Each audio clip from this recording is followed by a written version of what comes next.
जंग Iran, America और Israel के दरमियान है, लेकिन रात गए पाकिस्तान की हुकूमत ने अपनी आवाम के ऊपर बम जो है वो गिरा दिया। वो बम गिराया 55 रुपये फ़ी लीटर पेट्रोल की कीमत में इजाफे के साथ। अगर आप ये सोच रहे हैं कि ये सिर्फ 55 रुपये फ़ी लीटर पेट्रोल ही बढ़ा है तो ये आपकी गलत फहमी है। पेट्रोल की कीमत हर हफ्ते बढ़ेगी और मेरे जो सोर्सेज हैं वो यही कहते हैं कि पेट्रोल की कीमत 500 रुपये फ़ी लीटर तक पहुंचेगी। और ये बात आप जहन में रख लें, क्योंकि जो सिचुएशन इस वक्त मिडल ईस्ट में चल रही है, खलीजी ममालिक जो हैं वो प्रेशराइज हो रहे हैं, उनके ऊपर जो अटैक्स हुए ईरान की तरफ से, उसके बाद उन्होंने पेट्रोल की कीमतें जो है वो बढ़ाना शुरू कर दी हैं, क्योंकि उनकी रिफाइनरीज़ के ऊपर अटैक जो है वो हुए।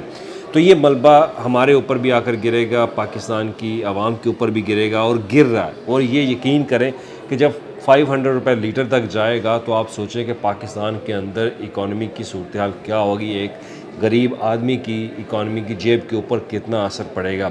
मिडल मैन जो है उसकी आदमी कि उसकी जो इकॉनमी है, उसकी जो जेब है, उसकी पॉकेट मनी पर कितना जो है वो असर पड़ेगा। आपके किराए बढ़ेंगे, आपकी सब्ज़ी, आपकी खाने पीने की हर चीज़ वो बढ़ जाएगी, क्योंकि पेट्रोलियम की मसनूआत में जब इजाफा होता है तो हर चीज़ उसके अतराफ़ जो घिर रही होती है उनकी कीमतों में इजाफा जो है वो लाजमी होना होता है। तो ये आज की सबसे बड़ी हमारे लिए पाकिस्तान की तो सबसे बड़ी खबर यही थी। लेकिन दूसरी तरफ जो इंटरनेशनल ख़बरें उस पर भी बात कर ली जाती है कि जो मिडल ईस्ट के अंदर इस वक्त सिचुएशन चल रही है, उस सिचुएशन में अब ईरान के साथ रूस और चीन की बातचीत जो है वो चल रही है। बातचीत इस तरह से चल रही है कि जो जियोपॉलिटिकल थिंक टैंक्स हैं वो ये कहते हैं कि एक नई सफ़बंदी तैयार हो रही है। और सफ़बंदी इस तरह से तैयार हुई है कि रशिया ईरान के साथ खड़ा होने के लिए तैयार है और चीन ईरान के साथ खड़ा होने के लिए तैयार है, क्योंकि मिडल ईस्ट में जो फ़ाइट इस वक्त चल रही है, देखिए मुतासर इसमें चीन भी है, नॉर्थ कोरिया, जापान। पेट्रोल की वजह से हम एशिया तो पूरा इस वक्त मुतासर हो चुका है। तो दूसरी तरफ ये कहा जा रहा है कि अब रशिया, चीन ईरान की मदद के लिए आने को तैयार है। तो वो कैसे? ये सब कुछ मैं नहीं कह रहा, ये कह रहा है इंटरनेशनल जो बैनुल-अक़वामी मीडिया है उनकी रिपोर्ट्स के मुताबिक। हाल ही में CNN ने एक रिपोर्ट जो है वो उन्होंने की, और रिपोर्ट में उन्होंने CIA को रेफरेंस जो है वो दिया और कहा कि रशिया जो है, रशिया का पार्ट बात कर लेते हैं कि रशिया ने ईरान को सैटेलाइट इमेजेस जो है वो प्रोवाइड की। तो CIA ने ये रिपोर्ट जो है वो सबमिट की CNN को, उनके सोर्सेज को उन्होंने आगाह किया कि जनाब किस तरह से रशिया की गवर्नमेंट जो है, रशिया की जो इंटेलिजेंस सर्विसेज हैं, उन्होंने तमाम बेसिस की एक्चुअल जो सैटेलाइट रिपोर्ट्स हैं वो इमेजेस सबमिट की, उनको सारा डाटा जो है वो दिया। उसके बाद जो बैलिस्टिक मिसाइल जो दागे गए इन बेसिस के ऊपर, वो रशिया की मदद से दागे। हम आए रोज़ ये सवाल उठा रहे थे जब से ईरान के ऊपर हमला किया गया अमेरिका और इसराइल की तरफ से कि चीन और रशिया कहाँ पे, चीन और रशिया कहाँ पे, जो कि शराकतदार थे मुख्तलिफ दफ़ाई मुआहदों के ऊपर, तजारत के ऊपर और स्ट्रेटजिक पार्टनर के ऊपर। लेकिन इस जंग में तो वो कूदे नहीं, जंग में कूदे लेकिन खुफिया तौर पर। तो खुफिया तौर पर अब CNN की रिपोर्ट जो वो कह रही है कि जनाब रशिया ने ईरान की मदद की, पासदारान इनकलाब की मदद की, IRGC की मदद की, ईरान मुस्तकबिल में भी मदद करेगा। ईरान हर चीज़ लोकेशन जो है प्रोवाइड कर रहा है कि उनकी ईरान के बैलिस्टिक मिसाइल एग्जैक्टली US की बेसिस के ऊपर जाके पिन पॉइंट कर रहे हैं। अब देखना थर्ड का जो रडार इनका सिस्टम है अमेरिका का तबाह किया गया, उसकी लोकेशन किसने दी? ये भी सवालिया निशान है कि उसकी लोकेशन क्या ईरान तो नहीं उधर जाके देख रहा था? ईरान के पास वो लोकेशन आई, ईरान के पास ठीक है उनकी अपनी इंटेलिजेंस फोर्सेस भी हैं, लेकिन बहुत सारी ऐसी बेसिस की जो इंफॉर्मेशन है वो ऐसे इंफॉर्मेशन नहीं मिलती। ये हम ऑफ द कैमरा ये हम डिस्कशन करते रहते थे कि ईरान के एग्जैक्ट जो कैमरे हिट किए हैं, जो उनके मिसाइल हिट किए वो ऐसे नहीं हिट किए, उनके पास कोई इन्फॉर्मेशन थी।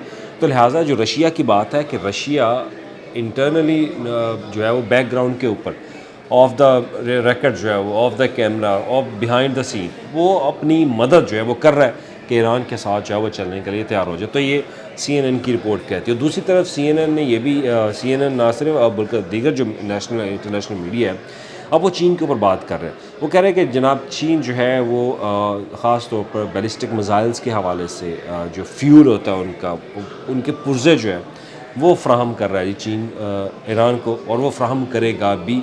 ये दो चीज़ें उन्होंने इस्तेमाल की हैं। तो इससे अंदाज़ा होता है कि रशिया और चाइना वो बिहाइंड द सीन है, बिहाइंड द कर्टन होके काम कर रहे हैं, लेकिन वो ईरान को अकेला नहीं छोड़ रहे। देखिए सिंपल सी बात है, अगर यहाँ पे आके इसराइल ईरान को जियोपॉलिटिकली यहाँ पे आके स्ट्रॉन्ग हो जाता है, अमेरिका स्ट्रॉन्ग हो जाता है, तो फिर रशिया के ऊपर और चीन के ऊपर ख़तरा मंडलाएगा और पाकिस्तान के ऊपर भी ख़तरा मंडलाएगा। अगर हम ये समझते हैं कि पाकिस्तान को ख़तरा नहीं है, पाकिस्तान के लिए ये बहुत ख़तरनाक है। ये बात आप नोट कर लें कि अगर ईरान के अंदर हुकूमत चेंज हो जाती है, हुकूमत आ जाती है अमेरिका और इसराइल के इत्तेहादियों की या अमेरिका और इसराइल की रजामंदी से, तो फिर तो आपका बॉर्डर जो है वो महफूज नहीं रहेगा। आपके ऊपर इस तरह की बलूचिस्तान के अंदर केपी के अंदर जो सिचुएशन है वो बदलती रहेगी। तो ये जियोपॉलिटिकली ये टेंशन सब के लिए, लेकिन पाकिस्तान एक स्मार्ट मूव कंट्री है, वो स्मार्टनेस के साथ खेलता है। अब देखें पाकिस्तान का आइंदा लायमत जो है वो क्या होगा, लेकिन सिक्योरिटी ज़राए और दीगर जो अहम ज़राए वो यही बताते हैं कि पाकिस्तान ने अपनी तैयारी कर ली है। पाकिस्तान को पता है कि मुस्तकबिल में क्या होना है, तो लिहाजा उन्होंने सिक्योरिटी से लेकर पॉलिटिकल तक हर चीज़ उन्होंने तय करके पैरामीटर जो है वो तय कर लिए हैं कि मुस्तकबिल में अब क्या होगा और हमें क्या करना है। और उसके बाद अब बात आती है कि रशिया और चाइना के ऊपर। रशिया और चाइना वो अमेरिका के साथ हैं। चाइना का आपको याद होगा उनका एक D61 एक मिज़ाइल है जो कि हाइड्रोजन बम भी लेके जाता है। वो मुझे आज भी याद है कि वो ऐसा बम है कि जो पूरी दुनिया में किसी भी कॉर्नर में 20 मिनट में उसको तबाह कर सकता है। तो चाइना के पास जो टेक्नोलॉजी है, आल्दो के अमेरिका के पास इस वक्त वॉर हेड्स की तादाद बहुत ज़्यादा, लेकिन चाइना के पास जो टेक्नोलॉजी बेस्ड उनके वॉर हेड्स हैं वो बहुत अहम है, इम्पोर्टेंट है। वो दुनिया को मिटाने का उनके पास 20 मिनट वाला हथियार जो है वो मौजूद है इस वक्त। ये तो बाकायदा ऐलान उनके जो थिंक टैंक्स हैं वो भी कह चुके हैं। तो लिहाजा अब रशिया और चाइना ईरान की मदद के लिए कूद पड़े हैं according to the CNN। I am not going to say by myself, ये CNN की रिपोर्ट है और CNN का ये दावा है कि रशिया और चाइना जो है वो मिलकर ईरान की मदद कर रहे हैं। अभी हो सकता है कि इसमें एक प्रोपेगेंडा भी क्रिएट किया जा रहा हो कि CIA प्रोपेगेंडा क्रिएट करवाए कि जनाब ये एक प्रोपेगेंडा खड़ा करके दुनिया को बताया जाए कि ईरान जो है वो अकेला नहीं है। ईरान के साथ जो है वो ईरान खुद से सब कुछ नहीं कर रहा। ईरान को ये लोग मदद फराहम करें तो इसकी बेस पे इनके ऊपर सैक्शंस लगाई जाएँ, इनके ऊपर पाबंदियाँ लगाई जाएँ, तो ये भी तरीक़ाकार है। अगर दूसरी तरफ सफारती सतह पर देखा जाए तो रशिया और चाइना जो है वो इस बात को इनकारी कर चुके हैं। खैर ये सिचुएशन अब बढ़ती जा रही है। अब सवालिया निशान ये है कि अगर चाइना और रशिया मैदान में उतरते हैं तो फिर क्या होगा भाई? फिर तो जंग पूरे खित्ते में फैल गई। अब खलीजी मुबालक है वो कल से ये कह रहे हैं कि भाई अमेरिका ने तो हमारे साथ ये किया कि हमें अकेला छोड़ के वो खुद निकल गए। उनकी इकॉनमी तबाह, उनकी सियाहत, उनकी टूरिज़म, उनकी रिफाइनरीज, वो सब कुछ गड़बड़ हो चुका है, लेकिन उनको अकेला छोड़ दिया उन्होंने। अब वो प्रेशराइज़ भी कर रहे हैं। और दूसरी बात आ गई आपके पीस बोर्ड की। पीस बोर्ड में जनाब इंडोनेशिया कह रहा है कि गज़ा पीस बोर्ड में हम शामिल नहीं हो गए। अगर उन्होंने ईरान के ऊपर जारियत जो है वो बरकरार रखी, तो ये प्रेशर आना शुरू हो गया अमेरिका के ऊपर। और अमेरिका के ऊपर इस वक्त इस तरह से प्रेशराइज़ किया जा रहा है इकोनॉमिकली भी। इसके बाद जो ईरान ने बम मार मार के उनकी जो दुर्गत बनाई हुई है वो इस तरह से कि ईरान की टेक्नोलॉजी सस्ती है, अमेरिका की टेक्नोलॉजी है वो महंगी है। तो इस वजह से ये सिचुएशन अब आए रोज़ बदलती जा रही है। तो अब रशिया और चाइना का मैदान में कूदना, नई सफ़बंदी तैयार होना, ये इस पूरे खित्ते को एक नई जंग में लपेट लेगा और फिर एक सर्द जंग का आगाज़ हो जाएगा। और सर्द जंग होएगी तो फिर हम सब जो हैं वो इस जंग का हिस्सा बन जाएंगे। पाकिस्तान तो कल रात से ही 55 रुपये फ़ी लीटर पेट्रोल में इजाफे के बाद इस जंग का हिस्सा बन चुका है। शुक्रिया।